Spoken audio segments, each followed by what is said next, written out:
ادع إلى سبيل ربك بالحكمة والموعظة الحسنة.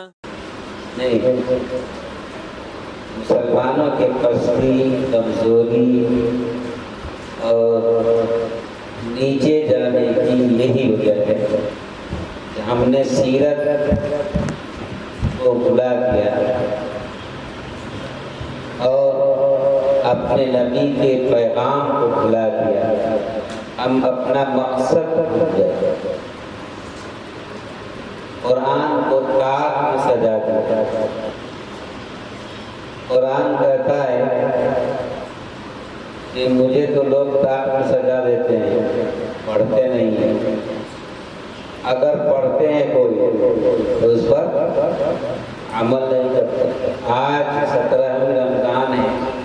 17ویں رمضان کو اسلام دین میں سب سے پہلا غزوہ، سب سے پہلی جنگ ہوئی تھی جس کو جنگ بدر کہتے ہیں. رمضان 17 تاریخ سن 2 ہجری، رسول اللہ صلی اللہ علیہ وسلم کے مکہ سے مدینہ ہجرت کر کے دوسرا سال ہوئی 2 ہجری. ہجری کا مطلب حضور کے ہجرت کرنے کیے کتنے دن ہوئے؟ 2 ہجری کا مطلب ہوا دوسرا سال. مکہ سے مدینہ ہجرت کیے ہوئے دوسرا سال. جب آپ مکہ سے مدینہ ہجرت کر گئے، مکہ سے اکیلے اٹھے تھے. کیا لے کر اٹھے تھے؟ پان، کھجور. کیا لے کے اٹھے تھے؟ دین اسلام کا پیغام، کلمہ توحید کا پیغام. شرک کو رد کرنے کے لیے اللہ کے پیغام کو لے کر آپ اٹھے تھے. اکیلے اٹھے اور پورے کائنات میں آپ نے اس پیغام کو عام کر دیا. 10 سال یا 13 سال مدینہ منورہ میں رہے، اکیلے تھے. آپ نے اپنا ساتھی بنایا، اللہ کا پیغام پہنچا دیا. جب ضرورت پڑی ہجرت کی، بہت ساری مصیبتوں سے دوچار ہوئے، بہت سارے مصائب آپ پر آئے. مکے کے کعبے کے پاس آپ کو لوگوں نے لنچنگ کی. چھپ کر کے نماز پڑھتے تھے. طائف کی سرزمین پر جوتے میں اتنا لوگوں نے پتھر برسایا، اتنا پتھر برسایا کہ آپ کا جوتا خون سے لہوحان ہو گیا، بھر گیا. اس لیے ہم کو کچھ معلوم نہ ہو مسلمان ہو کر کے، علم کی بات معلوم ہو اور نبی کی سیرت اور تاریخ معلوم نہ ہو، اور ہم امید رکھیں کہ یا اللہ ہم کو جنت میں پہلے بھیج دیجیے. کرنے کچھ نہیں، بھرنے سب جھولا. یہ ہے ہمارا حال. مدینہ منورہ میں جب گئے تو آپ کو وہاں سپورٹ ملا. مدینہ کے جو لوگ تھے، اوس اور خزرج، یہ 2 خاندان ایسے تھے جو برسوں سے ایک ہی دادا پردادا کی اولاد، تائرے چچیرے بھائی. بعد میں 2 بھائی بڑے مشہور ہوئے اور اوس اور خزرج. اور پھر ان کے بعد کے لوگ یہ 2 خاندان میں تبدیل ہو گئے. اے بچہ سن بات تو یہ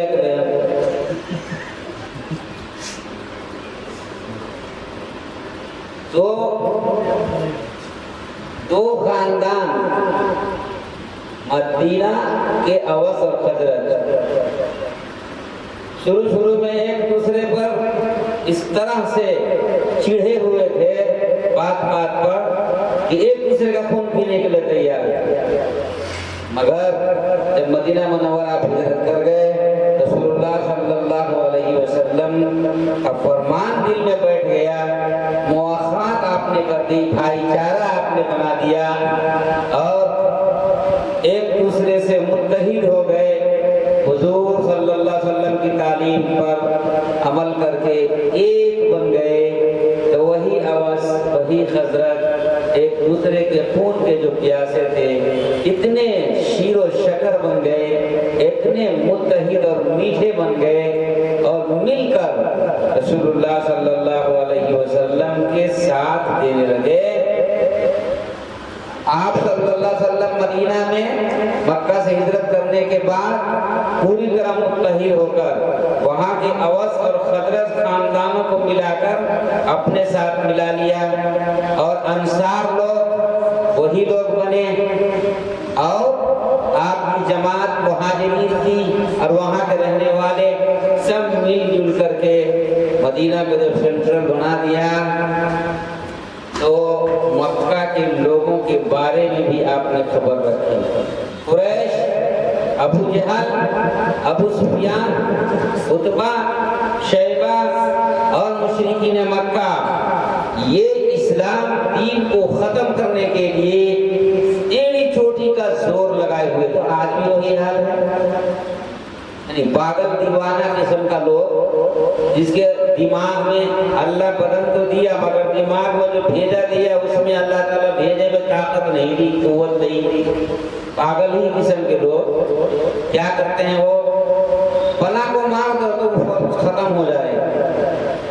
کوئی آدمی چوٹی نہ آوے اس لیے ایک جماعت مقرر کر دے کہ بھئی تو بیٹھ کے جتنی چوٹی آوے سب کو مارتے رہو اور چوٹی ختم ہو جانا چاہیے۔ کیا ہوگا ایسا؟ ہوگا ایسا؟ مخلوق اللہ کی چوٹی ہے، آپ کوئی بھی جانور کو ختم کرنا چاہے تو ختم ہو سکتا ہے کیا؟ جس کی نسل اللہ نے جاری کر دی ہے، آپ اس کو ختم کرنے کے لیے کمیٹی بنا رہے ہیں، ٹرسٹ بنا رہے ہیں، آپ بیٹھ کے چوٹی ختم کر دیں گے، بچھو ختم کر دیں گے، سانپ ختم کر دیں گے، یہ ہونے والا کام ہے؟ اگر کوئی کرتا ہے تو اس کو کیا کہا جائے گا؟ پاگل ہی کہا جائے گا۔ ایسے ہی پاگل لوگ آج ہندوستان میں بھی ہیں، ہندوستان میں بھی کچھ لوگ پاگل ہو گئے ہیں جو کرسی پر ضبط کر لیے ہیں، بیٹھ گئے ہیں اور وہ مار کر ختم کر کے قتل کر کے بلا کو ختم کر دو۔ یہ پاگل آدمی، اللہ نے جس نسل کو جاری کیا ہے وہ تمہارے مار دینے سے تھوڑا ختم ہو جائے گا۔ یہ معلوم نہیں کہ وائرس بڑھتا ہے، یہ نہیں معلوم ہے۔ ایک جگہ سے دوسری جگہ چلا گیا تو شہد دوسری جگہ 4 جگہ شہد لگا ہوا تو 4 جگہ چوٹی بیٹھے گی نا، ایک ہی جگہ شہد، اس کو چھوڑ دو۔ اللہ کی نسل کو گویا اللہ سے جو اللہ نے نسل بنائی ہے یہ انسانوں کی، اس کو ختم کر کے اور اپنی نسل فلاں ذات کو ختم کر کے فلاں ذات آ جائے اور اس کے لیے محنت کرے، اس سے بڑا پاگل دنیا میں کوئی نہیں ہے۔ آپ یہ سمجھیے کہ وہ اپنے آپ کو ختم کرنے کا انتظام کر رہا ہے۔ اسی طرح سے حضور صلی اللہ علیہ وسلم سمجھ رہے تھے، جب مدینہ پہنچ گئے تو مکہ کے جو مشرکین لوگ تھے، کافر لوگ، ان کے بارے میں آپ نے فکر کی کہ مدینہ آ گئے ہیں تو مدینہ میں مکہ سے زیادہ مضبوط ہو گئے ہیں تو وہ لوگ تو حملہ کرے گا، اور وہ لوگ حملہ کی فکر میں تھے۔ ابو سفیان الگ، ابو جہل الگ، اس طرح سے قافلہ در قافلہ کوشش کر رہا تھا کہ مدینے سے، یہ تو مدینہ میں جا کے اور مضبوط ہو گیا۔ پریشانی کی بات یہ ہے کہ اب ہم پر حملہ کرے گا اور ہم ختم ہو جائیں گے، اور ہوا وہی جو سوچ رہا تھا، کیونکہ حق کا بول بالا ہوتا ہے، سچ کا بول بالا ہوتا ہے۔ ہمیشہ سچ بولیے، ہمیشہ حق بولیے، حق نہیں بولیں گے، سچ نہیں بولیں گے اور خفیہ کام کریں گے۔ حدیث ہے خفیہ بات چھپی نہیں رہتی، آپ کچھ بھی جتنا چھپائیے، گناہ چھپتا نہیں، نیکی بھی چھپتی نہیں۔ 70 پردے میں گناہ کیے ہیں، وہ باہر ایک نہ ایک دن آ جائے گا۔ اسی لیے چھپنے چھپانے سے آدمی کا ماحول خراب ہو جاتا ہے۔ یہ مکہ والے سوچ رہے تھے، خفیہ CID کے طور پر مدینے میں اپنے آدمی کو چھوڑ دیا کہ دیکھیں محمد کیا کرتا ہے کہ حملہ کرے گا ہم پر، اور معلومات ہو رہی تھی کہ مدینہ میں یہ مضبوط ہو گئے ہیں، یہ لوگ بڑی بڑی تعداد میں پورے مکہ کے سرداروں کو جمع کر کے اور حضور کے مدینہ پر حملہ کرنے کی تیاری کر رہے تھے۔ رسول اللہ صلی اللہ علیہ وسلم کو خبر معلوم ہوئی یہ لوگ ان پر حملہ کرنے والے ہیں، اور ایک قافلہ آ رہا تھا جو ملک شام کو جا رہا تھا، ابو جہل ایک طرف سے اور ابو سفیان ایک طرف سے، دو قافلے آ رہے تھے۔ قرآن نے کہا اے میرے نبی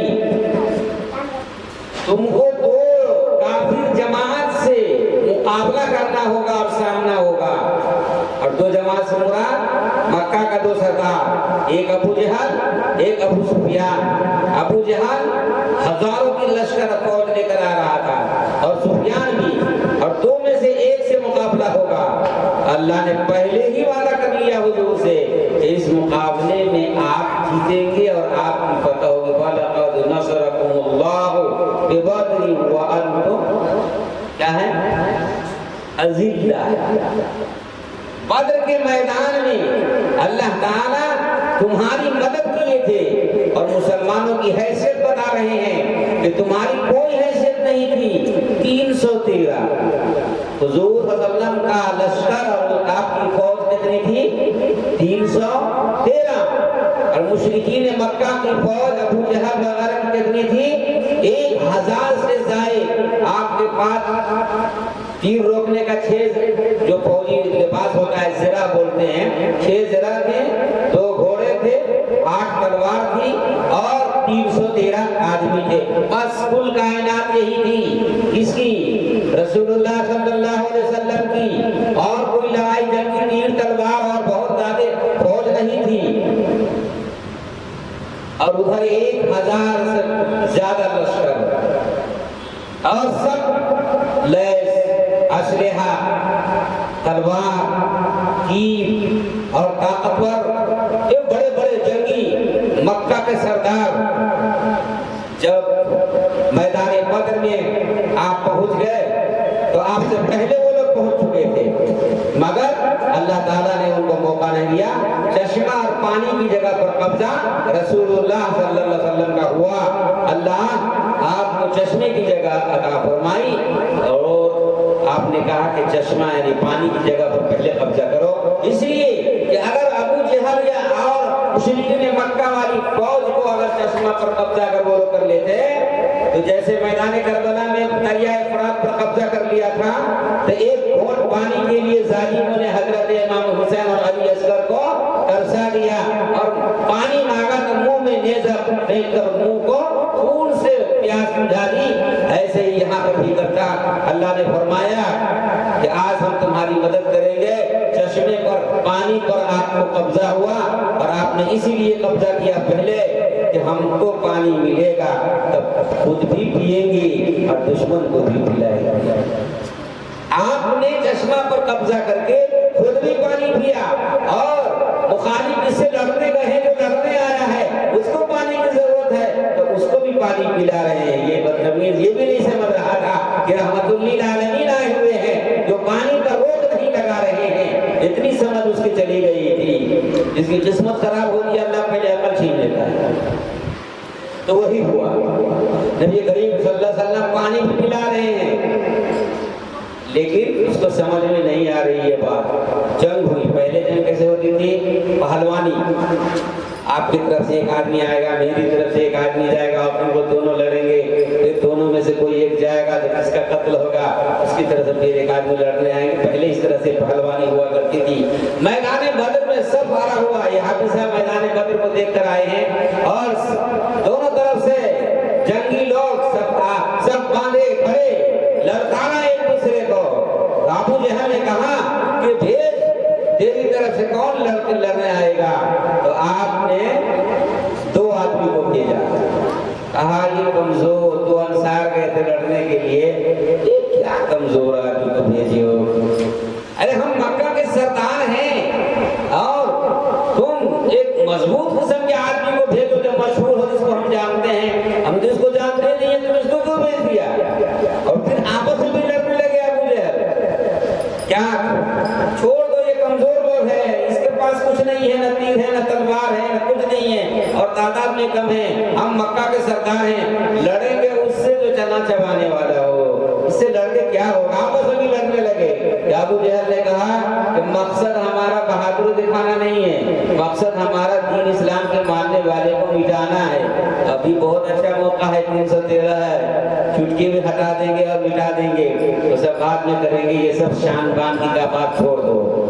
مجبوراً لڑنے کے لیے سب تیار ہوئے، مگر یہ نہیں جان رہا تھا کہ ادھر 1000 سے زائد لشکر ہے اور پوری فوجی اسلحہ سے لیس ہے، اور ادھر 313، اور ہر 313 میں سے ہر فرد کے دل میں ایمان کی چنگاری روشنی جل رہی تھی، اور ایک آدمی 10 کے مقابلہ کے لیے کافی تھا، اور اس سے زائد کی کوئی امتحان نہیں تھی کہ ایک کتنے کو قتل کرے گا۔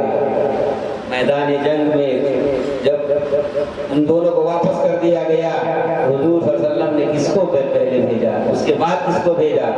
حضرت داماد کو بھیجا، اپنے خون کی رشتے دار کو بھیجا لڑنے کے لیے۔ ہم لوگ آگے بڑھا دیتا، پیچھے ہٹ جاتا ہے، نہیں چندہ دینے میں تو مولوی صاحب اور پیچھے رہتا ہے۔ مدرسے کے لیے چندہ مانگ رہے تھے، بڑا سے بڑا مالدار مولوی صاحب سے بھی چندہ مانگ رہے ہیں، ہے نا؟ مگر وہ کیا کرے گا؟ جیب بھرے گا، جیب سے نکالے گا۔ رسول اللہ صلی اللہ علیہ وسلم پہلے نکالتے تھے، ابو بکر صدیق پہلے نکالتے تھے، عثمان غنی پہلے نکالتے تھے، حضرت علی پہلے نکالتے تھے، صحابہ پہلے سامنے خود جاتے تھے اور بعد میں دوسرے کو بلاتے تھے۔ نبی نے اپنے خاندان اور اپنے داماد اور اپنے رشتہ دار 3 رشتہ داروں کو بھیجا کہ جاؤ، اس لیے مرنے کے لیے بھیج رہے ہیں، جنگ ہو رہی ہے، کوئی ٹھکانا نہیں ہے، تلوار سے گردن اڑا دی جائے گی۔ کیا ہم اپنے داماد کو بھیج سکتے ہیں؟ کیا ہم اپنے بیٹے کو بھیج سکتے ہیں؟ ہمارا اندر وہ ہمت نہیں رہی۔ اللہ اسی کو بول رہے ہیں کہ تمہاری کوئی حیثیت نہیں تھی، دیکھو نبی کو اور دیکھو صحابہ کو، ہم اس وقت بھی ان کی کوئی حیثیت نہیں تھی، تب ہم نے اس کی مدد کی۔ کس لیے؟ اسی قربانی پر مدد کی تھی۔ مدد اللہ کی آتی ہے قربانی پر۔ نماز پڑھیے گا تب نہ بدلہ ملے گا، تراویح پڑھیے گا تب نہ بدلہ ملے گا، اور زکات دیجیے گا تب نہ بدلہ ملے گا۔ ہم تراویح پڑھنے سے پیچھے ہٹتے ہیں، کان میں درد ہو رہا ہے، پاؤں میں درد ہو رہا ہے، کمر میں درد ہو رہا ہے، یہ ہو رہا ہے، وہ ہو رہا ہے، آج 10 پڑھا، کل 5 پڑھا، کبھی 3 پڑھا، کبھی پڑھا ہی نہ، کبھی وتر چھوڑ دیا۔ یہ کام کارنامہ ہمارا ایسا ہے، اور دعائیں مانگ رہے ہیں رو رو کہ اللہ جنت میں پہلا نمبر میرا آ جائے، کارنامہ تو مجھے جنت پہلے چاہتا ہے۔ وہاں بدر کے میدان میں کیوں اللہ نے مدد کیا؟ ابو مشرکین مکہ کی فوج کے ساتھ شیطان کی فوج لے کے آیا کہ آج تو مسلمانوں کا خاتمہ ہو جائے گا۔ شیطان جب فوج لے کے آیا تو وہاں کا سراغہ بن جاسم کی شکل میں آیا۔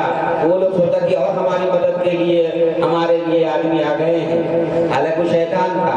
جب جنگ مارکا، جنگ بدر میں تیر تلوار ایک دوسرے سے جب ٹکر کھانے لگی، تب دیکھا کہ شیطان جب ہمارا نمبر ہے وہ اپنی فوج کو لے کے بھاگا۔ ہو اس کے بھاگنے سے ابو جہل اور دوسرے لوگوں نے کہا ارے ہماری فوج تو جا رہی ہے، اب تو گڑبڑ ہو جائے گا۔ پھر یہ بھی کمزور ہونے لگے، اللہ اوپر سے مدد کر رہے ہیں، شیطان کو بھیج کر کے بھگا کر کے اس کے دل کو کمزور کر دیا۔ اور اسی میدان بدر کے اندر میں 2 بچہ مسلمان کا پوچھ رہے ہیں دوسرے صحابی سے، وہ کون ہے جس کا نام ابو جہل ہے؟ کون ہے وہ؟ کیا کرو گے؟ اس کا نام پوچھ رہے، کیا بات ہے؟ سنا ہوں کہ میرے نبی کا پکا دشمن ہے، اگر مجھے مل جائے تو میں اس کو آگ پورا ختم کر دوں گا۔ اس عمر کا بچہ میدان جنگ میں مسلمانوں کا سرداران قریش ابو جہل کا نام پوچھ رہا تھا کہ اس کو ختم کر دیں گے۔ ہمارے یہاں بچہ تو بچہ کیا، نوجوان آدمی بھی جنگ کے نام سے RSS کا ڈر اتنا گھسا ہوا ہے ہمارے دل و دماغ میں، اتنا گھسا ہوا ہے کہ ہم خود پٹیا کے نیچے، چارپائی کے نیچے گھس کر کے اللہ اکبر بلند کرتے ہیں۔ چارپائی کے نیچے گھس کر نعرہ تکبیر، اللہ زور سے بولتے ہیں، اللہ اکبر کی آوازیں نہیں آتی ہے، چارپائی کے نیچے گھسے ہوئے ہیں، اور لوگوں کو بتا رہے کہ ہم سرداران قریش ہم مار کھا رہے ہیں، بچانے والا کوئی نہیں ہے، قتل کر دیا جا رہا ہے، بچانے والا کوئی نہیں ہے، ماں بیٹی کو اٹھا کے لے جا رہے ہیں، اس کی حفاظت کرنے والا کوئی نہیں ہے، ایک کو 10 مل کے پورا فوج مل کر کے مار رہا ہے، اور ہم ایک سامنے ادھر کھڑے ہو کر کے صرف اپنی جان کی حفاظت کے لیے سوچ رہے ہیں کہ کہیں ہم کو بھی نہ مار دے، ہم اس کی مدد کرنے کے لیے تیار نہیں ہے۔ میدان بدر میں 2 بچہ مسلمان کا ابو جہل کے نام پوچھ رہا ہے کہ مجھے بتاؤ اور میں اس کو ضرور ماروں گا، اور اتنی بہادری تھی کہ اس کو بتا دیا گیا، اسی کی ٹانک میں لگا وہ، اور اسی ایک بچے میں سے ایک بچے نے ایسی تلوار مارا اس ابو جہل کو تو اس کے پاؤں پر لگا اور وہ لڑکھڑا کر گرا، اور اس کے بعد پھر اس کا وہیں پر خاتمہ دوسرے صحابہ نے مل کے کر دیا۔ تو ایک بچے کی ہمت ہماری ایسی تھی، آج پورا مسلمان ایک طرف ہے اور کسی کو کوئی حس نہیں ہے، احساس نہیں ہے کہ ہم بہادری کس چیز کا نام ہے۔ حضور تو رحمت للعالمین بن کر آئے تھے، تو جنگ کس چیز کا؟ آپ جنگ کیوں کیے؟ جنگ ضرورت پر، سانپ یہاں پر ہم سب بیٹھے ہیں اور سانپ آ جائے گا اور پیار کریں گے سانپ سے؟ سانپ کو مارنے کے لیے ڈھونڈ نہیں رہے ہیں ہم، کہیں پر ہے اللہ کی مخلوق رہنے تو کھانے دو، لیکن ہمارے گھر کے اندر میں آ کر کے اگر سانپ آ جائے گا تو کیا ہم جھاڑو نہیں دیں گے؟ کیا بچھو کو نہیں بھگائیں گے؟ کیا اس کو آپ نہیں ماریں گے؟ قرآن اسی کو اعلان فرمایا ہے، کسی کو مارنا نہیں ہے، مسلمان دوسروں کی حفاظت کرنے کے لیے پیدا ہوا ہے، مگر مسلمان کے بیچ میں کوئی آ کر کے اس کے اغراض اور اس کے مقاصد میں اگر کوئی انگلی کرتا ہے تو اس کی انگلی کاٹ لی جائے گی، اس لیے کہ ہمارا مقصد برباد ہو رہا ہے۔ ایمان برباد کوئی کرے گا تو نہیں چھوڑا جائے گا، اور مقصد اسلام کے خلاف بھی کوئی کھڑا ہوگا تو نہیں چھوڑا جائے گا، اور دین اسلام کے خلاف بھی کوئی کھڑا ہوگا اور قرآن کو مٹانے کے لیے کوئی آئے گا تو خود صاحب قرآن حفاظت کر لے گا، کعبے کو مٹانے آئے صاحب کعبہ نے حفاظت کر لی۔ ہماری بھی ذمہ داری بنتی ہے کہ ہم اپنے ایمان کو پختہ کریں اور تازہ کریں۔ تو میدان بدر میں جو جنگ بدر ہوئی آج کی 17ویں رمضان سن 2 ہجری میں، اس سے 5 تعلیم ملتی ہے۔ پہلی تعلیم ہم کم ہے اور دوسرے بندے مقابل باطل زیادہ ہے، اس سے ہمیں گھبرانا نہیں چاہیے، بزدل نہیں بننا چاہیے، بزدلی کو ختم کرو اور ایمان کے چراغ کو سینے میں جلاؤ اور ایمان کو مضبوط کرو۔ پہلی تعلیم کیا ہے؟ ایمان کو مضبوط کرنے کی تعلیم ہے، کم اور زیادہ کی تعلیم نہیں ہے۔ دوسری تعلیم یہ ہے کہ ایمان کے ساتھ ساتھ عقل اور ہوش کو ٹھکانے میں رکھو اور جلد بازی سے کام نہیں لینا ہے۔ 313 نے عقل سے کام لیا تھا تو چشمے پر قبضہ کر کے خود بھی پانی پیے تھے اور دشمن کو بھی پانی پلا پلا کر کے جنگ کیے تھے۔ تو کہا کہ ہوش مندی سے اور علم کی روشنی میں کام کرنا چاہیے۔ اور تیسری تعلیم یہ ہے کہ جیسے ہی کوئی ایسا کوئی معاملہ آیا بس بغیر کسی کے مشورہ کیے ہوئے اتر گئے جذبات میں۔ آج مسلمان کو جو تکلیف ہو رہی ہے وہ جذبات سے تکلیف ہو رہی ہے، آگ لگاتا وہی ہے، جلاتا وہی ہے، مارتا وہی ہے، اور نام خراب ہمارا ہوتا ہے اور ہم سنتے ہیں تو جذبات میں آ کے گالی دے دیتے ہیں اور کچھ بھی نہیں کر سکتے، زیادہ سے زیادہ زبان ہی لاتے ہیں اور اس کے بعد زبان کا نتیجہ یہ نکلتا ہے کہ ہم ہی پکڑے جاتے ہیں۔ مارا وہ، جلایا وہ، پریشانی ہمارے سر پر۔ 40 بچہ آج کی جیل میں، کوئی چھوڑا لے؟ معصوم بچے جیل میں کوئی چھوڑا لے؟ کتنے بڑے بڑے دانشوران لوگ ہیں، نہیں کسی کی ہمت پڑ۔ کیوں؟ دوغلے زیادہ ہیں، ایمان کی کمی ہے، ہمارے میں وکیل دوغلا ہو گیا، بہت سارے مولانا لوگ بھی ادھر کی ادھر میں بکے ہوئے ہیں، کرسی پر بیٹھے ہوئے لوگ بکے ہوئے ہیں، ہمارے میں سچائی ختم ہو گئی، امانت داری ختم ہو گئی، میدان بدر کی سچائی نہیں ہے، امانت نہیں ہے۔ مدینہ منورہ کے انصار لوگوں سے حضور نے پوچھا، اے انصاریو تم کیا کرو گے؟ تو کہا ہم آپ کے لیے جان کی قربانی پیش کر دیں گے، اور جان کی قربانی میدان جنگ میں پیش کیا تھا۔ آج کہاں گئے وہ انصار؟ نہیں نظر آ رہے ہیں۔ آج اوپر کا میل انصار ہے، انصار نہیں ہے۔ تو تیسری تعلیم کیا ہے؟ عقل اور ہوش سے کام لیا جائے، جذبات سے کام نہ لیا جائے۔ میدان بدر میں جو جنگ ہوئی تھی وہ یہ تعلیم دیتی ہے